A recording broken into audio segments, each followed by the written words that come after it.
Hello friends, hello friends, hello friends, hello friends, hello friends, and welcome to the Union Labor Advisory Network. I'm Mike Fina.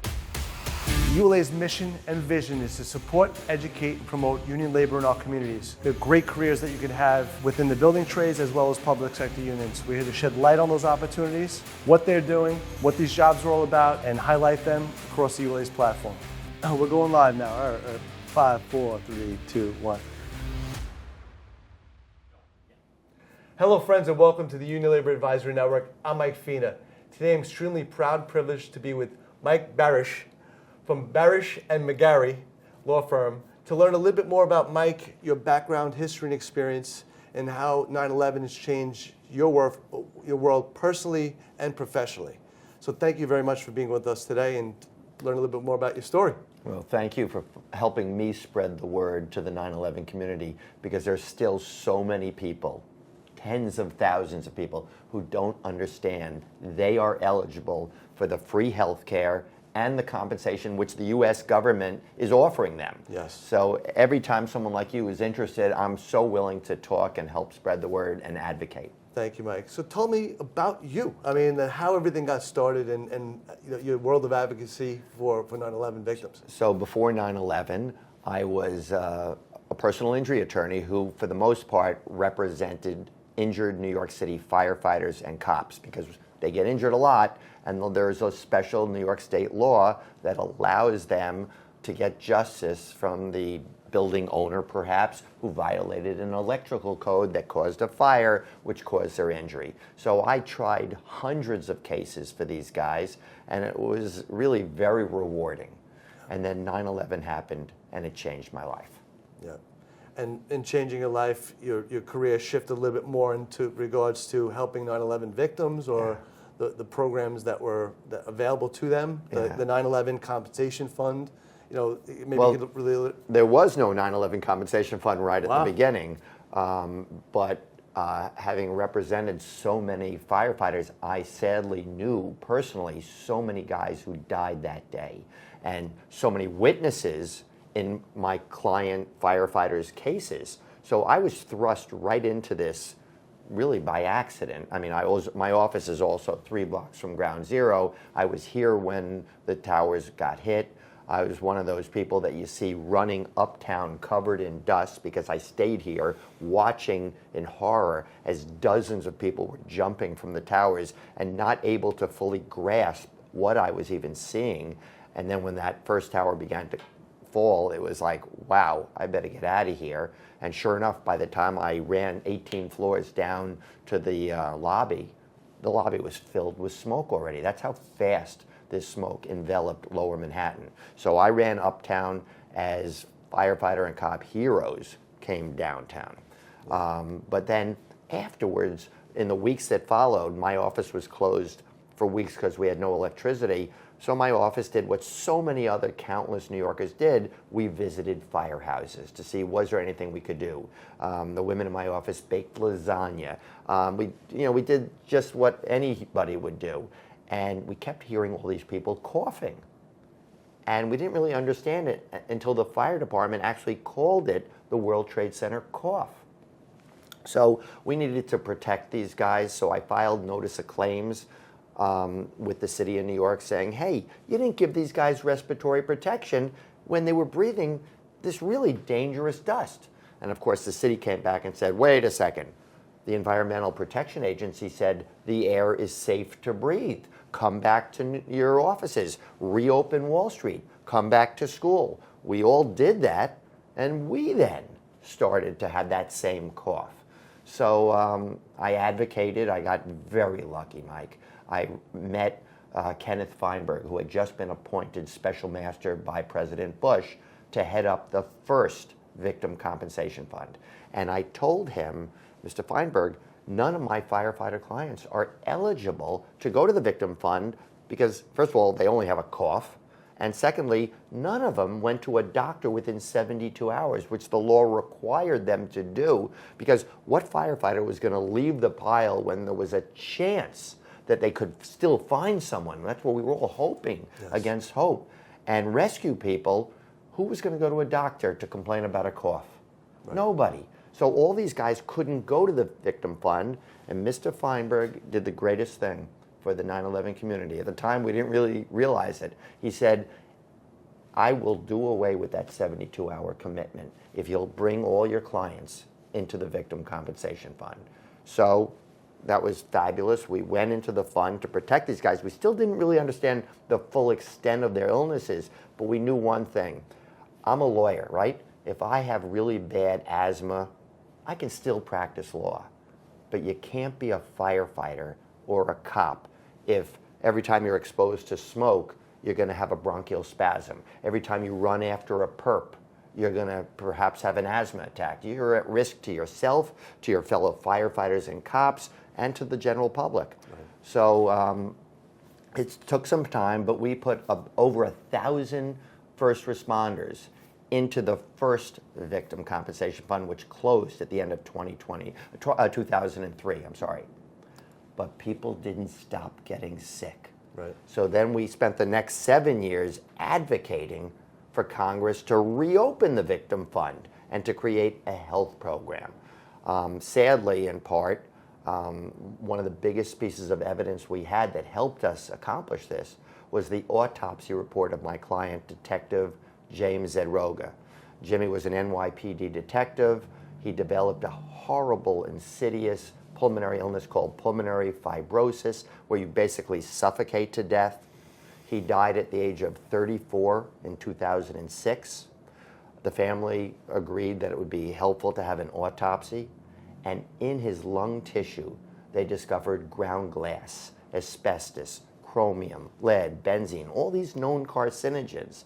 And that was the evidence that led us to convince Congress, we need to reopen this victim fund. We need to start a health program. And then eventually, NIOSH linked 68 cancers to those toxins. Unbelievable. And if Jimmy was exposed to that dust and had it in his lung tissue, not surprisingly, all the civilians do as well. All the school children below Canal Street do as well. And not surprisingly, we're coming down with the same illnesses as the firefighters and cops, including these cancers. Unbelievable. Unbelievable. And as a firm advocating for all this, putting this into legislation, the people that are eligible for these particular programs is everybody. It's just not the cops, court, and firemen. It's, we talked about the construction workers that were on the job sites. That's right. The people that live there, the school teachers, the people just working in the general public in those communities. And that's one of the biggest myths which prevent people from registering with the Victim Compensation Fund and enrolling in the World Trade Center Health Program. These programs are for everyone. Look, I criticized the EPA when they said the air was safe to breathe because somebody was telling them to say that because they wanted to reopen Wall Street. I get it. It was a terrible decision, but it may have helped the U.S. economy. On the other hand, look at the fallout. More people have died of 9/11 illnesses than the near 3,000 people who died on 9/11. And every single day, Mike, I lose 2 clients to a 9/11 cancer or a 9/11 pulmonary illness. It's heartbreaking. But the 3 myths that are preventing people from applying are just what you said. If they do know about these programs, which, let's face it, Congress did the right thing in 2010 when they created these programs, and then again in 2015 and 2019 when it was permanently extended and fully funded. But those 3 myths are, oh, I'm not eligible, it's only for firefighters and cops. Or, I don't want to take away from firefighters. They're the heroes. I was just a teacher at Stuyvesant High School, or I was just a paralegal at Barasch McGarry, or a downtown resident. Right. Well, we were all exposed to the same toxins. So Congress did the right thing, as I said. They fully funded it. I assure your listeners and your viewers, you're not taking away from anyone. You owe this to yourselves and to your families to enroll in the health program and to enroll in the Victim Compensation Fund, because these programs are for you and your families. That's great. And then from the Victims Compensation Fund or the Health Fund, how do they go about applying, or just they contact your firm? This is going to sound strange. You don't even need a lawyer. Right. Now, most of my clients feel it's well worth the 10% fee that we charge, because there's a lot of paperwork. Absolutely. And you want to make sure you do it the right way, so that you don't get denied the first time, which so many people do. And every year that goes by, it gets harder and harder to find witnesses, to find the coworkers that you used to work with, to find companies that are still in existence that can sign employment verification letters, to find schools that are still open that can give you a school transcript. And that's another reason sometimes people don't apply, is they feel like it's too much paperwork. It's too hard to find the proof. Well, we handle hundreds of hearings every year for people who don't have enough proof. And I assure you, this is not an adversarial like court. It's not like that. The hearing officers want to help you, but they also work for the government.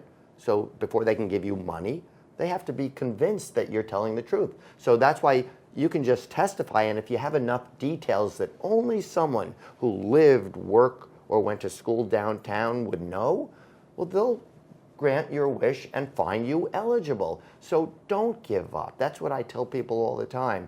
And one other myth, there's a presumption linking what is now 69 cancers to the toxic exposure. You don't have to prove that your cancer was caused by the toxic exposure. Even if your mother had breast cancer, even if you're a cigarette smoker, the presumption is that your exposure on 9/11 or any time in the 8 months after caused your cancer that you may have just gotten diagnosed with yesterday, or may have caused the cancer that killed your husband 10 years ago. It's not too late to make a claim. This presumption is a wonderful thing that the government created, and all you have to do is prove that you were there, below Canal Street, anytime during the 8 months after 9/11, that you have witnesses or some documents or a school transcript perhaps, and you have to prove that your cancer was diagnosed after 2005. But almost every cancer has been linked. So you don't need doctors to say, I think it was linked. Again, there's a presumption by NIOSH that links it. So don't let that get in the way of accessing the benefits you are entitled to. Absolutely. And it's your firm's doing phenomenal work supporting a lot of different people, and it really is as an advocacy organization to help support and just educate the community about what services are available to them. Yeah. And yeah, I mean, look, everybody knows about the wonderful firefighters, cops, construction workers, sanitation workers that in 8 months, found a lot of body parts. I mean, we're still missing more people than we found, but it did bring closure to so many families. What so many people don't realize, and I mentioned it earlier, is more people have died of 9/11 illnesses than the 3,000 who died on 9/11. And that would include there are 300,000 office workers in Lower Manhattan who were exposed to the 9/11 toxins, 25,000 downtown residents, and 50,000 students and teachers. They are all entitled to these benefits. so, Mike, a lot of people ask, is this victim fund really real? And are people applying for it, and how much money that's been accessed or accessible or been given out during the time that's been available? It's definitely for real. In the first victim compensation fund that ended in 2003, the government paid out over $7 billion. Only $1 billion of that went to the people with respiratory illnesses. The other went to the people who died that day. But then since the new victim fund reopened, the ZEDROGA fund opened in 2011, the government has paid out over $14 billion, and it is not capped. It will continue to go. We represent over 40,000 people. About half of them have received awards so far, and these awards are tax-free. And again, they're not taking money away from others because it's coming out of our federal budget, and the government has gotten its money from foreign government taxes. So this money is real, it's not running out, it's tax-free, And it can be life-changing. As I mentioned, you won't have to leave your home in many cases. Your kids can go to college. I mean, I mentioned earlier, I lose 2 clients every day. That is heartbreaking. But what is so gratifying is to be able to tell someone with stage 4 cancer, sir, I assure you, we're going to get enough money. Your wife and your kids will not have to leave the home. Your kids' college education will be paid for. You can't understate how important that is to someone who is about to go into hospice and the comfort that it gives them. And for the attorneys and staff at my firm who are privileged to be able to tell that to someone, it's really so gratifying. Maybe you could tell me, I know some people are reluctant to apply. Right. Another reason some people tell me they are reluctant to apply is they don't want to waive their future rights. Okay. Somebody may say, oh, I only have asthma, or I only have sleep apnea. And I want to tell you, one of the beautiful things about this Victim Compensation Fund law is you never waive your future rights. So we can get you $20,000 for your minor respiratory illnesses, and then years later you may be diagnosed with basal cell or squamous cell skin cancer. You're entitled to up to $90,000. And then, God forbid, years go by and you get diagnosed with prostate cancer or breast cancer or any of the other 68 cancers, the most common being, of course, lung cancer, esophageal cancer, kidney, liver, brain, all the blood cancers, multiple myeloma, leukemia. You can then amend your claim again and get up to $300,000 in non-economic loss. If you ever are found disabled because of your 9/11 illness, you can amend for economic loss, which means, let's say you're 55 years old and now you're not going to be able to work for the next 10 years. The government will give you the difference between what you're getting from Social Security disability or your union pension and what you would have made had you been healthy. And that can come to hundreds of thousands of dollars, which really can make the difference between losing a house and sending your kids to college or not. And finally, if God forbid you die of a 9/11 cancer, your spouse or your family, you didn't waive their rights. So they are entitled to hundreds of thousands of dollars. God forbid you die of a 9/11 cancer or respiratory illness. And this is from now until 2090, which they picked that year because they felt like that's when the school children from 9/11 will be in their 80s. So if they ever die, their families will also be entitled to compensation. There are so many benefits to this. And what's right now to me the most frustrating thing is I made over 25 trips to Washington advocating for this wonderful bill that the government created. These 2 programs are wonderful. Yep. And while over 85% of firefighters and cops and other union members are in the program, less than 10% of the civilians have enrolled so far. Because, as we talked about before, either they don't know about it, they feel guilty taking away from firefighters and cops, or they don't realize about that presumption linking their illness to their exposure. Wow. So I'm hopeful that those of you who are hearing this will help me spread the word. You all know someone who was in the 9/11 community. Ask them, did you enroll in the health program? Oh, your father died, or your brother died, your spouse died. Did you apply to the Victim Compensation Fund and get what you are entitled to? That would be the real tragedy. Right. It's already horrible that they lost a loved one to a 9/11 illness, but to compound that by not getting the compensation you're entitled to is even worse. Yeah. And again, you're advocating, and we're here to educate and make sure that those people are taking advantage of the program because it's built, it was created, and it's there for them to take access and take advantage of. And it's not too late. So if you lost a loved one in 2008 to cancer, to any cancer, you may not have made a claim because they didn't link cancer until 2013. Well, it's not too late to make that claim today. To make that call. That's right. You got to find out what your rights are. Right. Mike, and you're so passionate about this. I know this has affected you. Tell me a little bit about how this has affected you personally as well.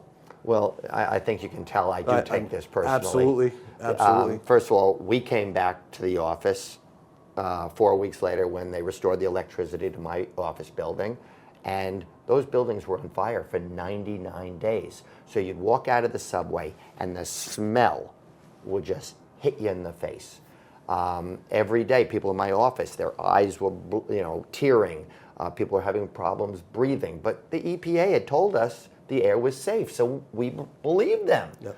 Well, it wasn't safe. A few years after Jimmy Zadroga died, I lost my paralegal, Liana Rivera, wonderful woman. She died of breast cancer, but they hadn't yet linked cancer to the 9/11 toxins. A few years after that, I lost my paralegal, Dennis. He also died at age 47. He died of kidney cancer. Again, we didn't make the link. And it wasn't until 2013 when NIOSH said, okay, almost every cancer is linked, that we put 2 and 2 together and got compensation for their families. But my secretary, Barbara, has lymphoma. My partner, Barry, has skin cancer.